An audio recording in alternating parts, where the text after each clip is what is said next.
toi, Seigneur, on te remercie. Bientôt, on va être avec toi pour l'éternité. On voit que la vie peut basculer assez rapidement. Et Seigneur, on ne sait pas quand tu vas venir nous chercher, mais on est prêt. On est prêt parce qu'on sait que c'est vraiment une joie extraordinaire qui nous attend. Amen.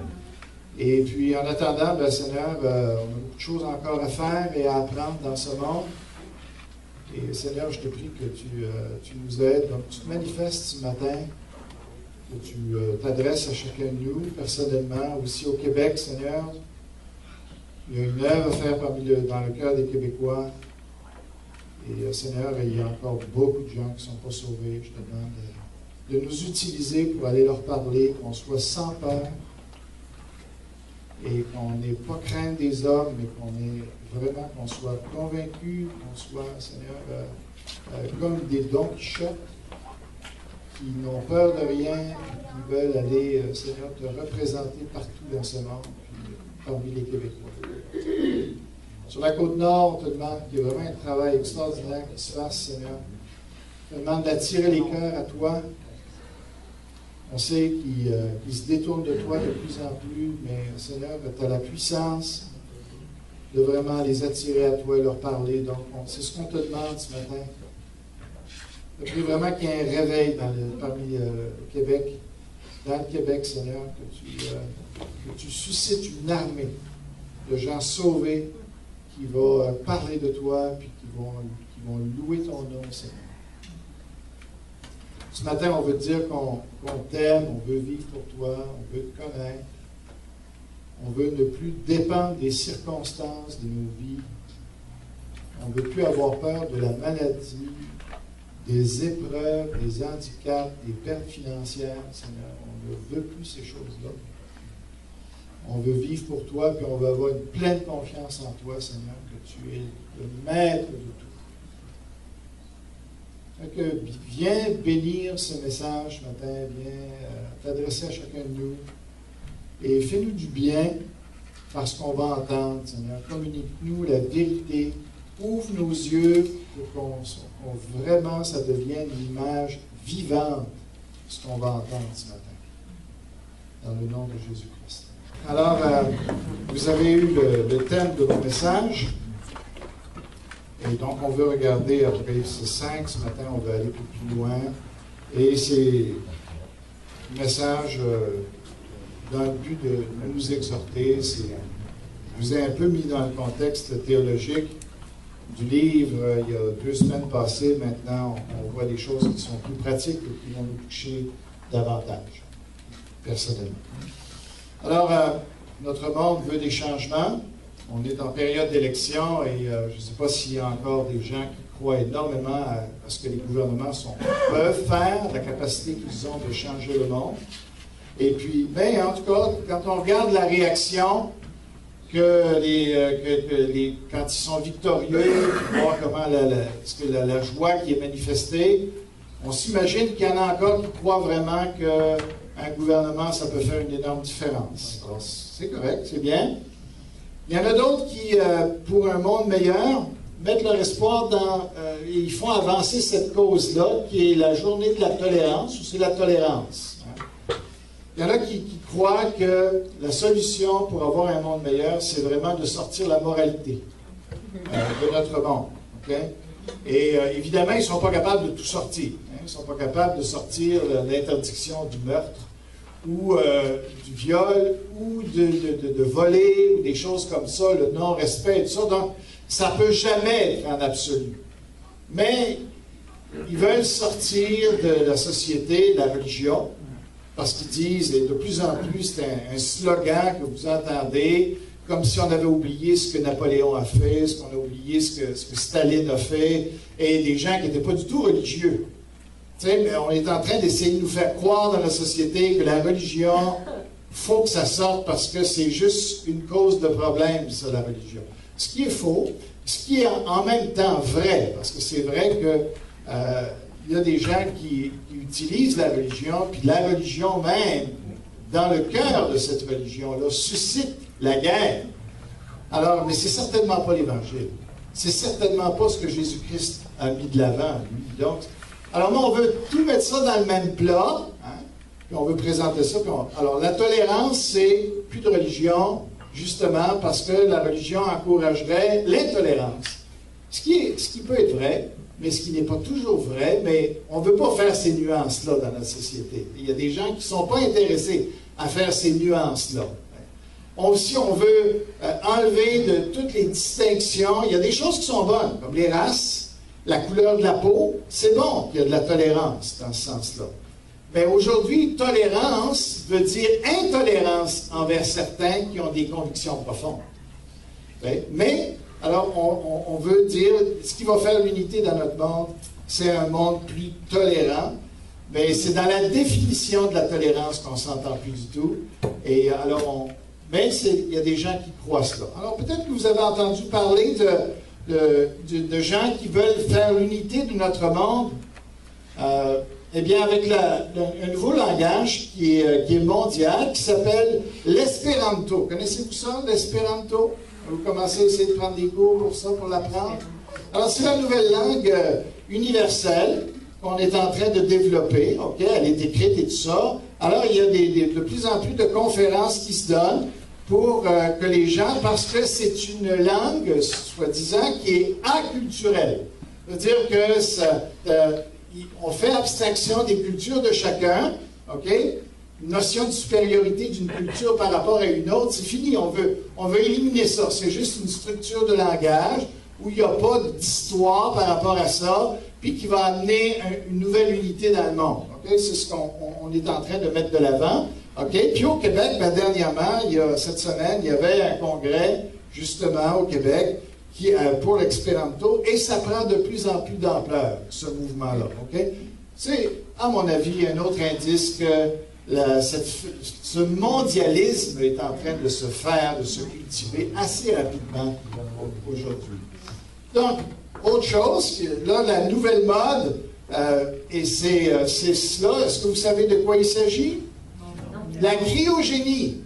Alors, il y a des gens qui ne veulent plus, c'est plus juste une question, est-ce que il faut que tu te fasses enterrer ou est-ce qu'il faut que tu te fasses incinérer? Non, il y a une troisième option, c'est celle-là. Tu te fais geler. Okay? Alors, on te remplace le sang et puis on te met du liquide bleu, une espèce de formol, tu sais, mais amélioré. Et là, on te met dans ces affaires-là, OK? Et on va te ramener à la vie, OK? Dans 50 ans ou dans 25 ans. Et là, le temps que ça va prendre pour trouver la solution médicale à la maladie qui te fait mourir présentement. Qui te fait mourir présentement. OK?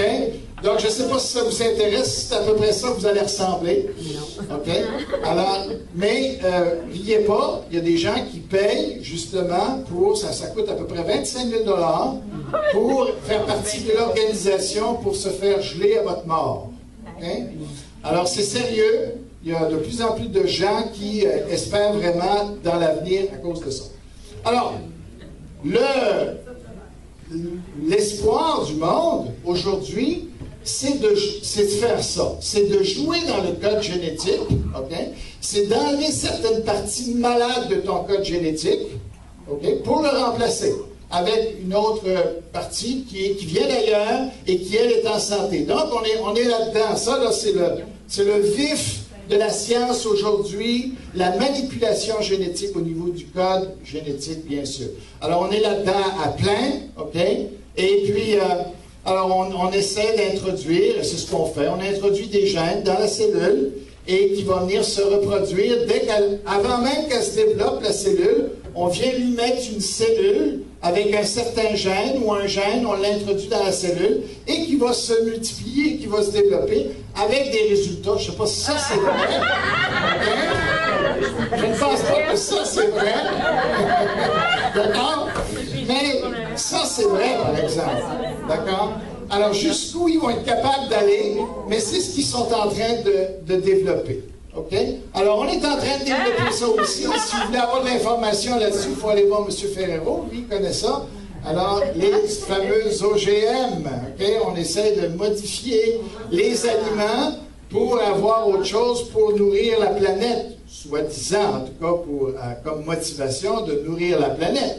Et puis, alors, voici un problème qui est en train de surgir, un saumon qui grossit 2 fois plus vite. Il y a anguille sous roche, anguille de roche plutôt. Puisque c'est avec un gène de ce poisson qu'une société américaine a remanié le patrimoine génétique des saumons d'Atlantique pour accélérer leur croissance. Ces animaux transgéniques pourraient bien être les premiers à se faire une place dans nos assiettes. Bientôt, jusqu'à présent, à travers le monde, aucun animal au gène bidouillé n'est autorisé à entrer dans la chaîne alimentaire humaine. Je pense qu'ils sont complètement dans les patates. L'arrivée prochaine sur le marché des animaux OGM à des fins de consommation humaine pourrait, selon certains, résoudre les problèmes d'insuffisance alimentaire. Alors, voilà où on en est. Ça, c'est même dépassé. Okay? On entre là-dedans allègrement. Okay? Alors, il y a des gens qui paniquent avec ça, mais il y a des gens qui pensent que c'est vraiment la solution pour un monde de façon à ce que les gens mangent. Voilà. C'est pas ce que nous croyons. Évidemment, il y a des bonnes choses, là-dedans. On ne peut pas tous se débarrasser. Faisons attention.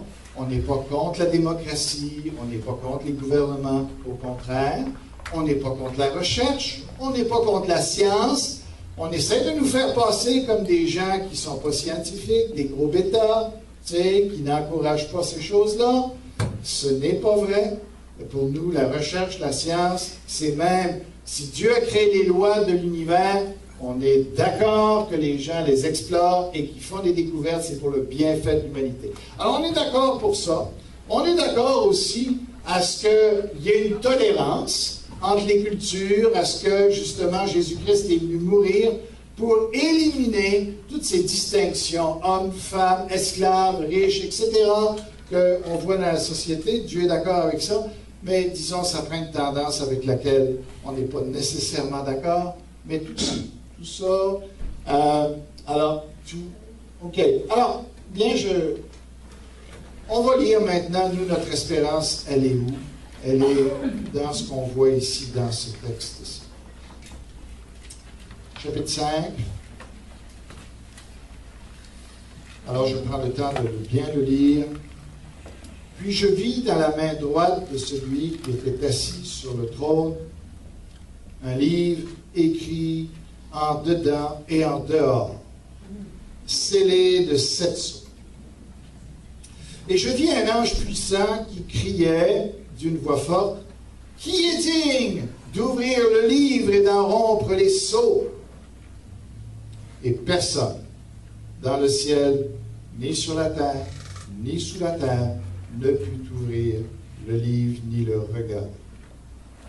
Et je pleurais beaucoup de ce que personne ne fut trouvé digne d'ouvrir le livre ni de le regarder. Et l'un des vieillards me dit, ne pleure point. Voici le lion de la tribu de Juda, le rejeton de David a vaincu pour ouvrir le livre et ses 7 sceaux.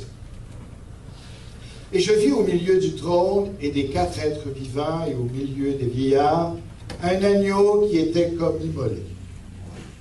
Il avait 7 cornes et 7 yeux, qui sont les 7 esprits de Dieu envoyés par toute la terre.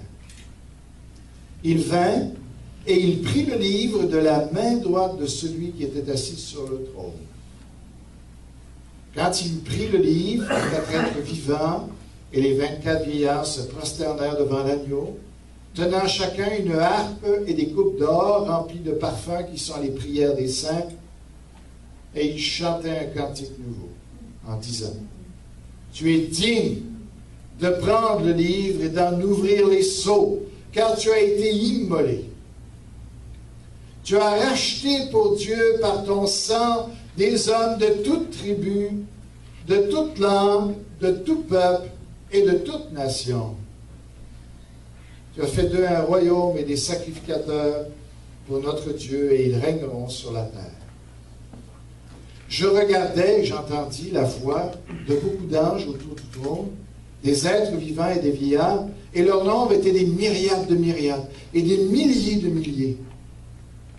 Il disait d'une voix forte, « L'agneau qui a été immolé est digne de recevoir la puissance, la richesse, la sagesse, la force, l'honneur, la gloire et la louange. » Et toutes les créatures qui sont dans le ciel, sur la terre, sous la terre, sur la mer, et tout ce qui s'y trouve.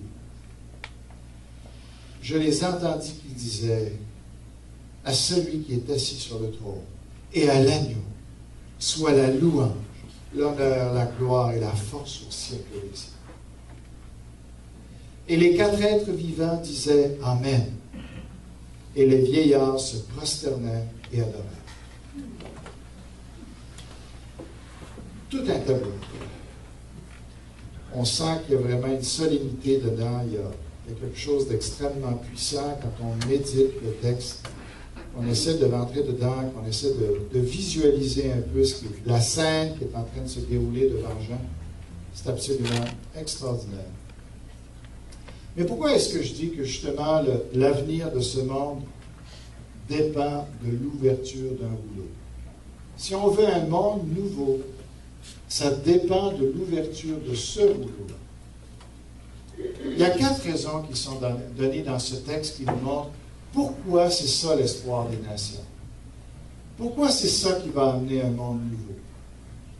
On voit qu'il y a une excitation parmi les créatures, parmi les anges.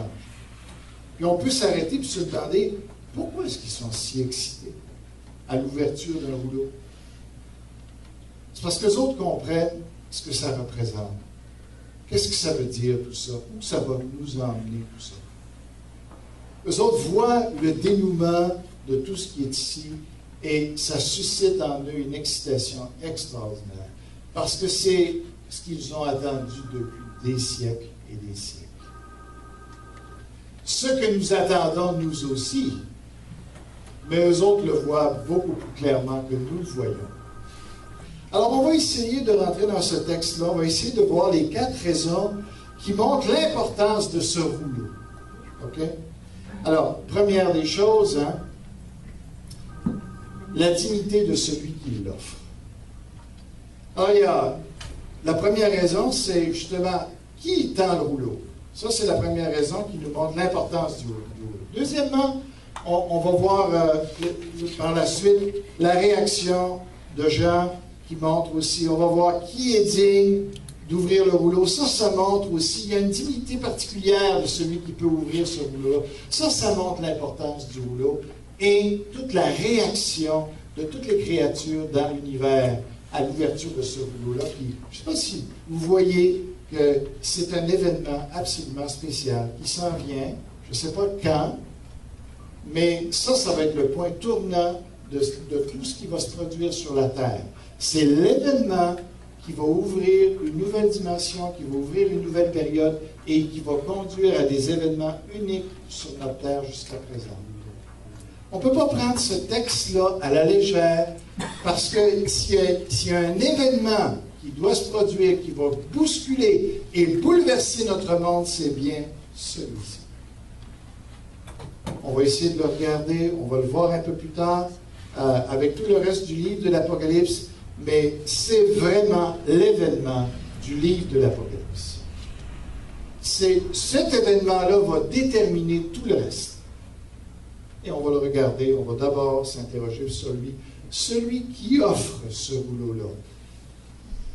Bien, on voit qu'il y a un rouleau, il est offert, ce rouleau-là. Et puis quand on regarde ici la scène, eh bien, il faut comprendre que Dieu s'exprime ici dans sa vision à Jean avec la compréhension et l'expérience des gens de ce temps-là. On est, bien sûr, au début de l'ère chrétienne, si on peut dire, au 1er siècle. On sait que ce sont les Romains qui sont là. Comment fonctionnent les Romains? Donc, ce qu'on voit ici, finalement, c'est une description du monde romain.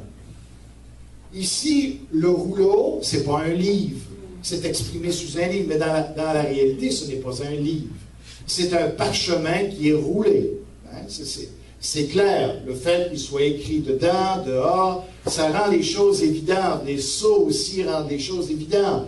Il s'agit d'un rouleau. Mais pourquoi parler d'un rouleau plutôt que d'un livre? Pourquoi est-ce que Dieu ne s'est pas adressé à nous dans notre vocabulaire, dans notre langage? Parce que ces gens-là vivaient à cette époque-là, et pour eux, pour que ça leur parle à eux, Dieu s'est révélé dans leur expérience, dans la réalité de ce temps-là. Et qu'est-ce qu'on faisait? Eh bien, souvenez-vous des films que vous avez déjà écoutés, des empereurs romains. Qu'est-ce qu'ils faisaient quand ils voulaient communiquer une décision importante, quand quelque chose devait bouger dans l'Empire? Qu'est-ce qu'on faisait? Bien, il écrivait, il faisait écrire sur un rouleau ses décisions, son décret, OK? C'était roulé, c'était scellé, il mettait son sceau avec sa bague sur de la cire pour que ça soit bien cacheté, et il tendait cela à un messager, quelqu'un d'extrêmement important dans son royaume, son bras droit ou un tribun, et cette personne-là venait prendre ça, et puis il allait porter ça à ses centurions, puis ça partait à cheval partout pour aller porter la nouvelle ou la décision que l'empereur venait de prendre. Voyez-vous le contexte? Rappelez-vous ici le chapitre 6 de l'Apocalypse, où ce sont des cavaliers qui vont arriver après ça. Hein? Voyez-vous la scène de l'Empire romain, de comment ça se déroule à ce moment-là? Alors, Dieu ici se présente comme l'empereur souverain de tout l'univers. Et il est en train de dire, voici maintenant mes décrets pour le monde. Alors évidemment, il se met en compétition directe avec l'empereur romain ici. Et tout le monde va comprendre ici l'image de qu'est-ce qui est en train de se produire. Les gens sont très impressionnés de l'empereur. L'empereur est quelqu'un d'important, quelqu'un qui fait peur. Eh bien, Dieu se place dans la peau de l'empereur et dit, le véritable empereur, c'est moi. C'est moi qui dirige l'univers. Je suis assis sur le trône. Et il prend de sa main droite, évidemment, c'était la main de la puissance. Alors il dit, voici quelles sont mes décisions pour l'univers et pour le temps qui s'en vient. C'est ce que Dieu est en train de déclarer. Personne dans ce temps-là n'aurait pris à la légère un rouleau tendu par l'empereur. Ça faisait bouger les choses. Ça faisait craindre des choses aussi. Alors Dieu est en train de dire, bien, prenez très très au sérieux ce rouleau-là que je suis en train de vous donner. Parce que ça va avoir lieu. Il n'y a rien qui va pouvoir faire opposition aux décisions que Dieu a prises et qu'il va ici ouvrir et qu'il va faire connaître au monde. Il n'y a rien. Et un jour, ce rouleau-là va s'ouvrir et on va voir sur la terre les répercussions de la lecture de ce rouleau-là, ou de ces rouleaux-là. Alors, quand on se remet dans l'ambiance, on est beaucoup plus pris avec le sérieux de tout ce qui est en jeu ici. Et donc, on voit que Dieu a beaucoup de choses à dire. Parce que le rouleau est écrit à l'intérieur et à l'extérieur. Dans ce temps-là, les rouleaux coûtaient extrêmement cher.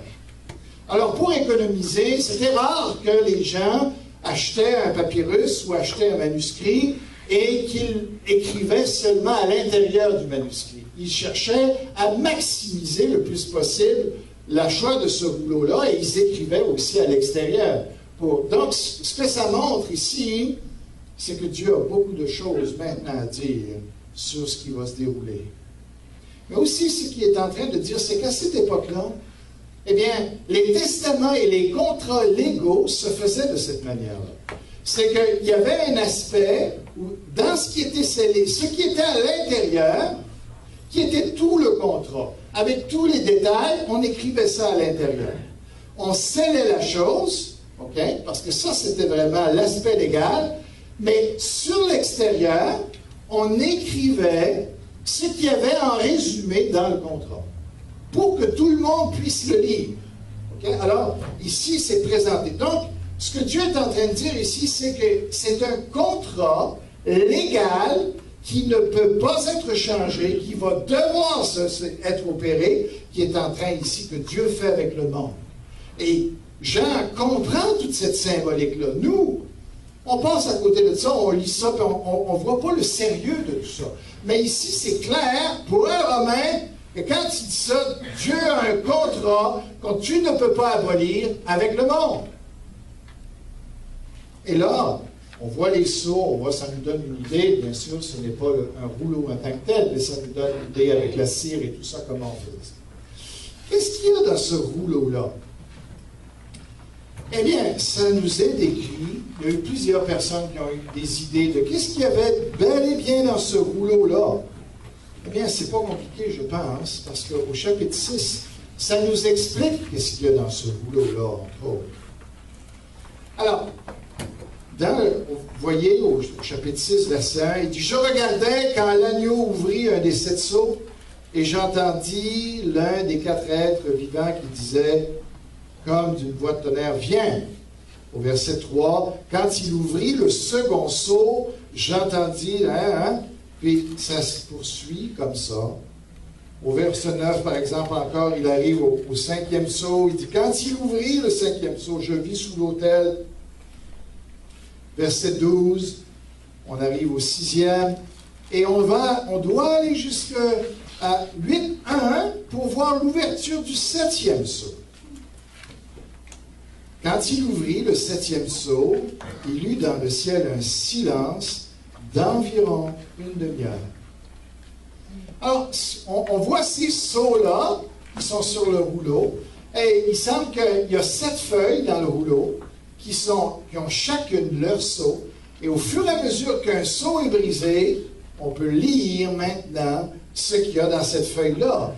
Et chaque sceau, ce qu'on a ici au chapitre 6 et dans la suite, c'est le contenu de ce fameux rouleau-là qui nous est dévoilé. Mais ça ne parle pas seulement des 7 sceaux. Parce que si vous comprenez l'idée, avec le 7e sceau, s'ouvrent tous les jugements des trompettes. Avec la 7e trompette, s'ouvrent tous les jugements des couples. Tout ce qui va se dérouler durant cette période-là de l'histoire. Donc, les sceaux en tant que tels, puisqu'ils dirigent le reste des événements, eh bien, si on ouvre cela, ça nous dit. Alors, quand ici, tout est écrit en dehors et en dedans, toute la description de ce qui va se passer, tout le livre de l'Apocalypse, qui avait été scellé par Daniel. Parce que Daniel, à la fin du livre, s'est dit, scelle les paroles. Maintenant, on arrive ici avec l'Apocalypse, avec l'ouverture de ce que Daniel avait scellé et qui va révéler au monde ce qui va arriver. Maintenant, tant que Jésus n'en fera pas la lecture, tant qu'il n'ouvrira pas les sceaux, eh bien, les événements ne diffondiront pas sur la terre.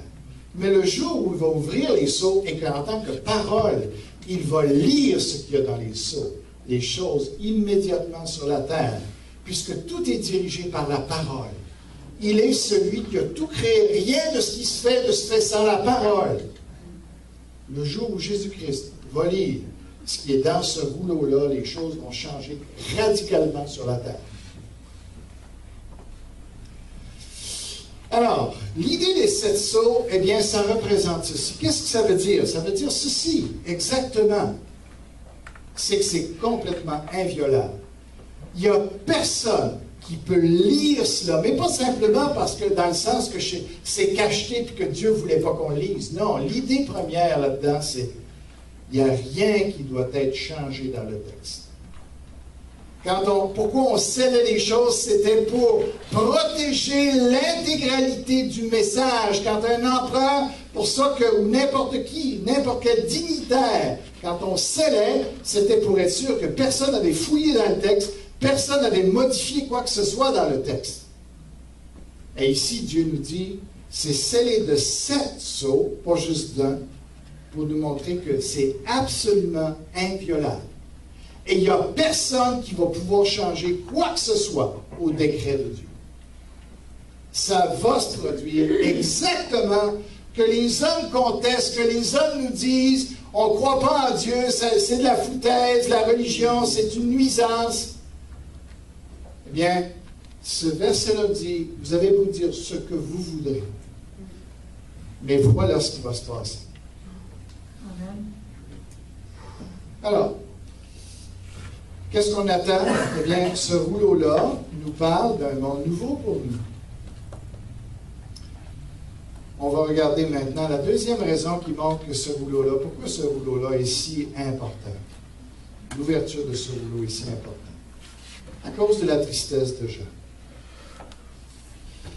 Alors, on peut voir que ici une image qui montre un vieillard qui est découragé. Mais pourquoi est-il découragé? Pourquoi est-ce que ça l'a découragé autant que ça? C'est un dramaturge, ça, ici. C'est une parodie, cette affaire-là, où il est vraiment ici, il est anéanti par le fait qu'il n'y ait personne qui soit capable d'ouvrir le livre. Il y a une proclamation, une invitation qui est faite. Tu sais, c'est comme dans les fêtes foraines, là, on invite les gens, il y a une espèce de gros thermomètre, tu sais, il y a une masse à côté. Vous vous rappelez de ça? Là? Tous les hommes se sont essayés là-dessus, là, tu sais. Puis là, il y a une boule qui monte comme un train, puis là, il faut c'est celui qui va aller taper à la cloche en haut, tu sais.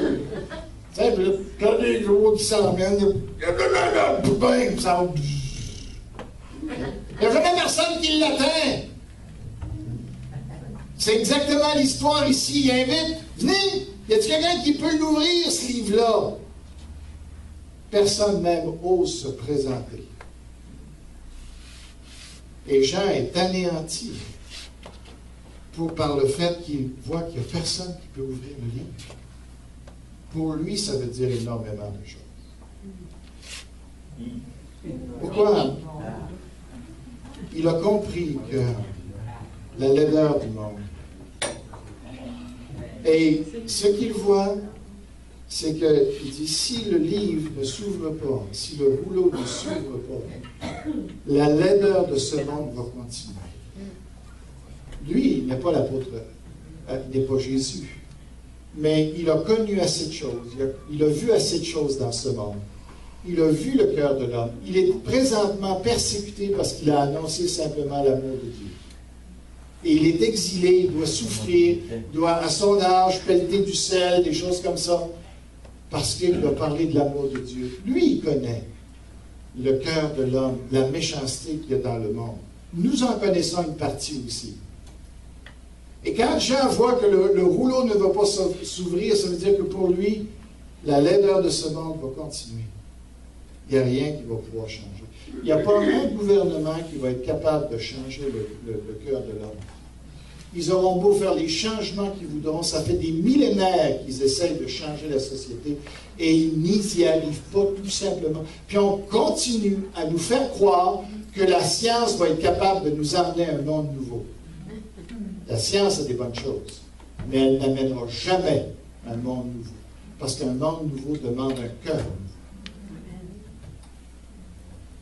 Et Jean, quand il est anéanti, quand il voit, ça ne se peut pas. C'est pas vrai. Ça n'arrivera pas, finalement. Ce monde nouveau n'arrivera pas. Il est anéanti parce qu'il voit ça, mais il est anéanti aussi parce qu'il voit l'autre côté, lui. Il voit ce que va être le monde nouveau. Et il se dit, on ne l'aura jamais. Jamais. Ce que j'ai toujours souhaité. Ce pourquoi j'ai donné ma vie. J'ai suivi le Seigneur Jésus. Même à la croix de celui qui est resté là, le plus proche du Seigneur. Qui a accepté de tout perdre. Qui a accepté d'être martyrisé, de devoir souffrir plein de choses pour Jésus-Christ en allant porter la parole de Dieu partout. Il se dit, si le rouleau ne s'ouvre pas, je ne connaîtrai jamais le monde nouveau et l'espérance pourquoi j'ai donné ma vie. Plus on va ouvrir nos yeux par rapport à la réalité de ce monde, plus on va désirer autre chose. Et si en même temps qu'on voit la laideur du monde, la laideur du cœur Dieu, la trahison, la méchanceté, l'égoïsme, on voit des scènes là, tu te dis, tu brasserais les gens, tu les tuerais sur place tellement qu'ils sont méchants de faire ce qu'ils font. Puis tu te dis, hey, ça ne changera jamais.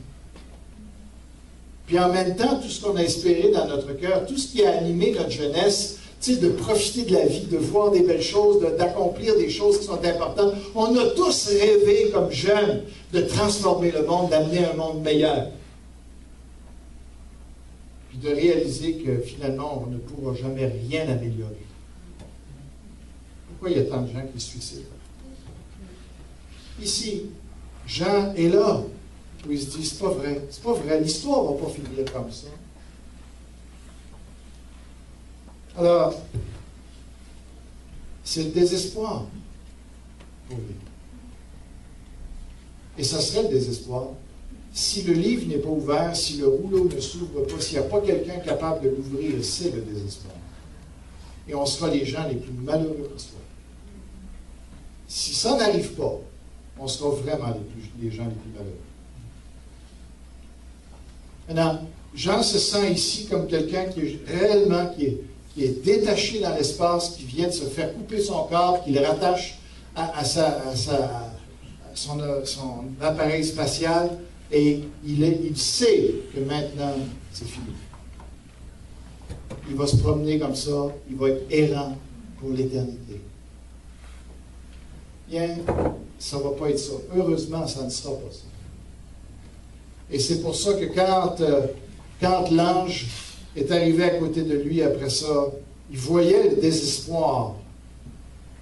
Et que l'ange est arrivé à dire, non, ne te décourage pas. Ce n'est pas la fin de l'histoire. C'est pas comme ça que ça va se terminer. Alors, c'est vraiment encourageant de voir que le livre va être ouvert, puis il y en a un qui est capable de l'ouvrir. Et c'est celui-là qu'on veut découvrir dans les instants un peu qui nous restent. Comment voit-on encore l'importance de ce rouleau-là par la réalité ou la dignité de celui qui l'ouvre? Qui est-il? Et pourquoi c'était lui seul qui pouvait l'ouvrir? Pourquoi on aime Jésus? Parce que c'est lui le vainqueur. Ce n'est pas une question de religion. Si tu n'as pas Jésus dans ta vie, tu n'as rien. Il est le seul qui peut triompher. La religion ne peut rien faire. C'est Jésus-Christ. Arrête les étiquettes. As-tu Jésus dans ta vie? C'est ça qui est important. C'est lui qui ouvre le livre. C'est lui qui donne un monde nouveau. L'as-tu, Jésus? Voilà, c'est ça l'Évangile. C'est pas de parler des baptistes. C'est pas de parler des témoins de Jéhovah. C'est pas de parler d'un tel ou d'un tel. C'est de dire, c'est quoi ton message? Quand tu ouvres la bouche pour parler de Dieu, c'est quoi ton message? Si ce n'est pas Jésus-Christ, tu es dans l'erreur. Parce que c'est lui l'espoir des nations. Et on voit pourquoi il est le seul digne. Ça explique au verset 5. Et l'un des vieillards me dit, ne pleure point, voici le lion de la tribu de Juda, le rejeton de David, a vaincu pour ouvrir le livre de ses 7 sceaux. Verset 9 encore, ça dit, et il chantait un cantique nouveau en disant, tu es digne de prendre le livre et d'en ouvrir les sceaux, car tu as été immolé, tu as racheté pour Dieu par ton sang des hommes de toute tribu, de tout peuple, de toute nation, etc. On va le reprendre plus tard encore. Voyez, la logique du passage-là, ici, c'est celle-ci. D'ailleurs, ici, c'est un passage de l'Ancien Testament qui est cité, qui est un accomplissement que les Juifs ont longtemps espéré. Judas est un jeune lion, tu remontes du carnage, mon fils. Il plie, il se couche comme un lion, comme une lionne. Qui le fera lever? Le bâton de commandement ne s'écartera pas de Judas, ni l'insigne du législateur d'entre ses pieds. Il parle de Jésus-Christ ici. Jusqu'à ce que vienne le Shiloh et que les peuples lui obéissent. Le Shiloh, c'est celui qui va régner. Un autre passage que ça accomplit quand il dit c'est le rejeton de David, c'est celui-ci ici. Quand tes jours seront accomplis, que tu seras couché avec tes pères, je maintiendrai ta descendance après toi. Celui qui sera sorti de tes entrailles, et j'affermirai son règne. Ce sera lui qui bâtira une maison à mon nom, et j'affermirai pour toujours son trône royal. Voilà qui il est. Pourquoi? Un autre passage qui est accompli ici. Puis un rameau sortira du tronc d'Ésaïe, et le rejeton de ses racines fructifiera, l'Esprit de l'Éternel reposera sur lui. Ça parle du Seigneur Jésus encore. Pourquoi lui? Pourquoi pas un autre? Voici pourquoi. Ou comment quelqu'un peut-il entrer dans la maison d'un homme fort et piller ses biens sans avoir auparavant lié cet homme fort? Alors seulement il pillera sa maison. Pourquoi c'est Jésus qui va pouvoir ouvrir ces sceaux? Parce que les sceaux et tout ce qui vont suivre après, ça va être la victoire définitive sur le diable. Et pour ça, ça prend quelqu'un qui l'a déjà vaincu. C'est le Seigneur Jésus, quand il est venu la première fois, qui a déjà triomphé du diable. Les 70 revinrent avec joie et dirent, Seigneur, les démons même nous sont soumis en ton nom. Il leur dit, je voyais Satan tomber du ciel comme un éclair. La victoire que Jésus-Christ a commencée dans son ministère quand il était sur la terre, il va l'achever par l'ouverture du rouleau.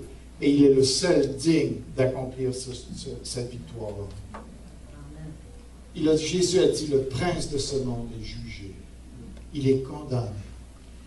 Il avait reçu l'autorité de faire mourir les hommes, de les garder captifs dans le séjour des morts. Parce que Dieu avait dit, le jour où tu en mangeras, tu mourras. Et celui qui avait l'administration de cela, c'était le diable. Et il se faisait un plaisir d'amener les gens dans la mort. Il y a plusieurs cas, et j'aimerais faire une étude à un moment donné sur comment on voit la cruauté du diable au travers des évangiles, au travers de la Bible, qui montre le plaisir qu'il a de faire mourir. Mais ce jour-là, Jésus a dit, j'ai pris maintenant sur moi la mort que tu vas infliger sur tout le monde. Amen. Et il a perdu son pouvoir. La seule chose qui lui reste, c'est de garder les gens aveugles pour qu'ils ne reconnaissent pas leurs droits. Voyez-vous, c'est pour ça que l'Évangile est là, pour ouvrir les yeux des gens. Ouvrez-vous les yeux. Légalement, vous êtes libres. Réclamez cette liberté. Amen. Et dans Hébreu, ça dit, si vous voulez juste tourner avec moi, je ne l'ai pas pour très longtemps encore. Hébreu 2, 14 dit ici, « Ainsi donc, puisque les enfants participent au sang et à la chair, il y a également participé lui-même en parlant de Jésus, afin que par la mort, il rende impuissant celui qui avait la puissance de la mort, c'est-à-dire le diable. Ainsi, il délivre tous ceux qui, par crainte de la mort, étaient toute leur vie retenus dans la servitude. » Il a vaincu le diable.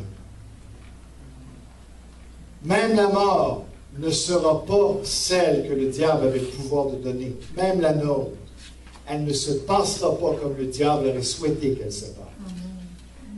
Et quand on meurt, on ne va plus dans le séjour des morts. On va avec le Seigneur. Il a perdu son pouvoir. Il faudrait que je vous montre la différence entre l'Ancien Testament, ce qui se passait, ce qui se passe maintenant avec nous. C'est extrêmement intéressant. Et pourquoi encore, dernièrement, si on regarde, pourquoi est-ce que ce rouleau est si important? À cause de l'ampleur de l'adoration ou de la louange qui est mise en action ici. C'est incroyable, la chorale qui est mise ici, là, c'est l'univers qui se met à l'unisson en train de louer Jésus-Christ. Et je peux vous dire une chose, s'ils louent autant que ça, c'est parce qu'ils ont vraiment compris la grandeur de ce qui va se dérouler maintenant. Mais nous ne le comprenons pas. Nous ne comprenons pas ça. Pour nous, c'est du noir sur du papier. Nous ne sommes pas là. Et à moins que Jésus-Christ nous révèle la splendeur de ce qu'il y a dans ce rouleau-là, quand il va être ouvert, de ce que ça peut représenter, nous nous mettrions à chanter, à louer Dieu. Il n'y a plus rien qui pourrait nous empêcher de nous réjouir. Tu sais, c'est quand tu as un match de hockey, là, puis que ça fait 3 périodes que tu attends que ton équipe gagne. Puis, tu sais, il y a des fois le puck a passé par-dessus le poteau. D'autres fois, il a touché le poteau. D'autres fois, c'est le gardien qui a fait un arrêt incroyable. Tu sais. Et puis quand il y avait une échappée sur l'autre bord, non, faut pas. Puis à un moment donné, après 3 périodes, t'es rendu à 2 heures du matin de prolongation, puis là, ton meilleur joueur, il score le but. Oui!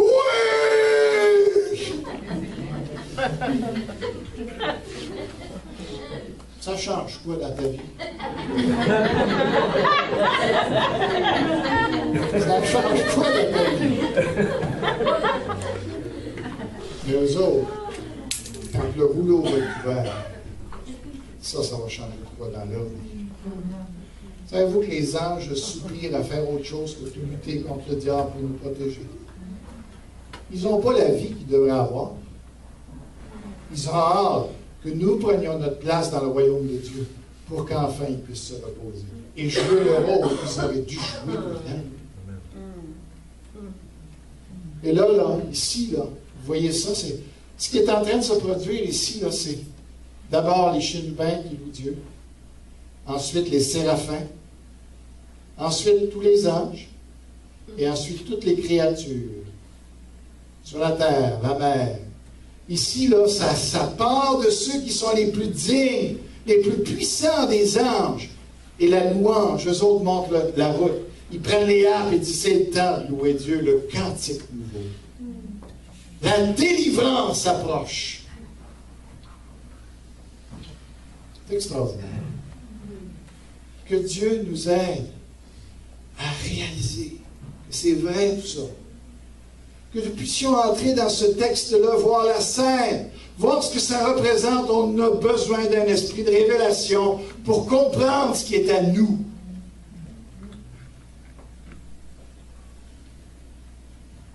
C'est extraordinaire. C'est quoi la joie ici qui est exprimée? La joie de voir les orgueilleux humiliés, enfin. Tous ceux qui ont maudit Dieu, tous ceux qui nous ont défiés, tous ceux qui se sont moqués de nous parce qu'on croyait en Dieu. La joie des 144 000, qui manque un zéro. La joie de la foule des rachetés. La joie de voir le diable tomber du ciel. La joie de voir la religiosité s'effondrer. La joie de voir la mort de l'Antéchrist. La joie de voir le diable vaincu et enfermé.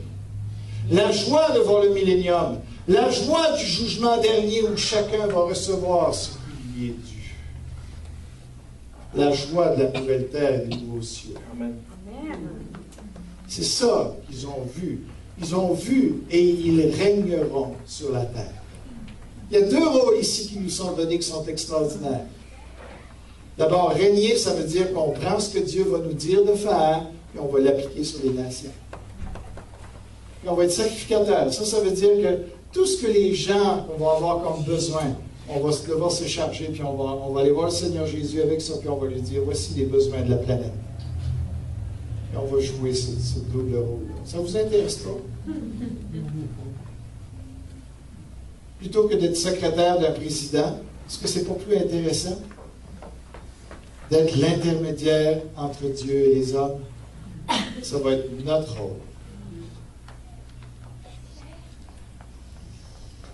Aussi la création attend-elle avec un ardent désir la révélation des fils de Dieu, car la création a été soumise à la vanité non de son gré, mais à cause de celui qui l'y a soumise, avec une espérance.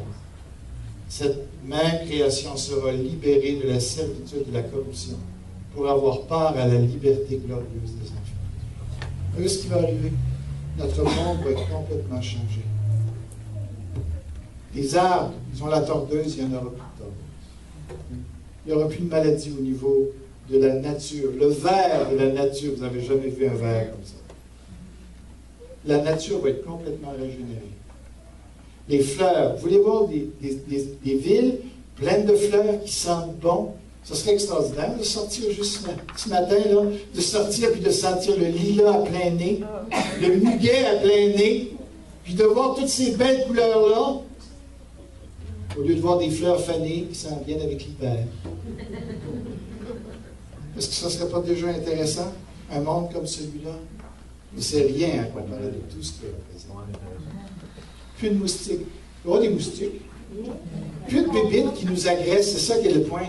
Il y en aura des bébites parce qu'ils sont là pour nous impressionner de ce que Dieu est capable de faire. Mais ils ne seront plus nos ennemis. Les animaux, on va pouvoir les caresser. Au lieu qu'ils s'enfuient quand on les voit, ils vont venir à nous pour qu'on puisse avoir du temps avec eux autres. C'est pas extraordinaire, ça? Regarde, c'est le loup séjournera avec l'agneau, la panthère se couchera avec le chevreau. Tu vois-tu que toute l'agressivité du monde, le monde ne sera plus contre nous. La nature sera avec nous. Moi, je suis en train de bâtir un chalet là, pour aller me reposer. J'arrête pas de me battre avec les moustiques. Trouvez-vous ça intéressant? Je me suis dit, pourquoi je me fatigue, me fais mourir à monter des bio pour me faire piquer puis voir des longicornes qui viennent me sauter dessus? Ça ne m'intéresse pas! Il me semble qu'il y a moyen que ce soit plus reposant que ça. On va se baigner, c'est les sangsues. Chez nous, il n'y en a pas, tant mieux. On est allé au bord de la mer, qu'est-ce qu'on a eu? On n'a pas pu se baigner, les méduses. Il n'y en aura plus de ces cochonneries.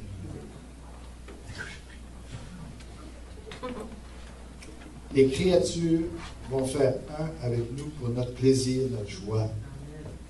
Hop. La résurrection, en plus. Si vous lisez Ésaïe, j'accélère le terme, Ésaïe 61, 65, Corinthiens qui nous parle de notre résurrection. Tu vas travailler, mais tout ce que tu vas faire, tu vas pouvoir l'admirer après ça parce qu'il n'y a rien qui va pouvoir le détruire. Amen. Tu vas avoir une intelligence incroyable de bâtir des choses qui vont t'impressionner toi-même, mais qui vont refléter la gloire de Dieu. Tu vas faire des œuvres qu'on va pouvoir contempler, pas comme les temples bouddhistes qu'on détruit, parce qu'à un moment donné, il y a une gang de sauvages qui arrivent et qui détruisent tout, puis là, toutes les fresques, les antiquités sont détruites. Non, ce que tu auras bâti, il sera merveilleux. Tout le monde va pouvoir l'admirer. C'est pas intéressant, ça? De ne plus être fatigué quand tu travailles, de ne plus avoir de perte d'énergie, de plus se lever le matin et dire « Ah, j'ai pas le goût d'aller travailler. » Jamais plus. Etc. Etc. Amen. Qu'est-ce qui va changer ça? Quand est-ce qu'on va voir le rouleau s'ouvrir? Ça dépend de ça. Parce qu'il dit, ce jour-là, ils vont présenter à Dieu les prières des saints. Qu'est-ce qu'ils vont présenter? Ils vont dire, Seigneur, voilà toutes les prières qui ont monté pour que le rouleau s'ouvre. C'est pour ça qu'on prie, c'est pour ça qu'il y a des réunions de prière. C'est pour qu'un jour le rouleau s'ouvre et que là, ça change pour vous-même. Le début d'un monde nouveau repose sur l'ouverture. Préférez-vous les solutions que le monde propose? Pensez-vous que les hommes vont arriver à nous donner le monde nouveau qu'on souhaite tous? Pensez-y. Je ne pense pas qu'ils fassent le poids devant Jésus-Christ. Seigneur, que tu puisses bénir ta parole ce matin. Sauve. On a hâte que tu ouvres ce rouleau-là, Seigneur. Et on veut comprendre tout ce que ça va représenter. Dans le nom de Jésus-Christ. Amen. Alléluia.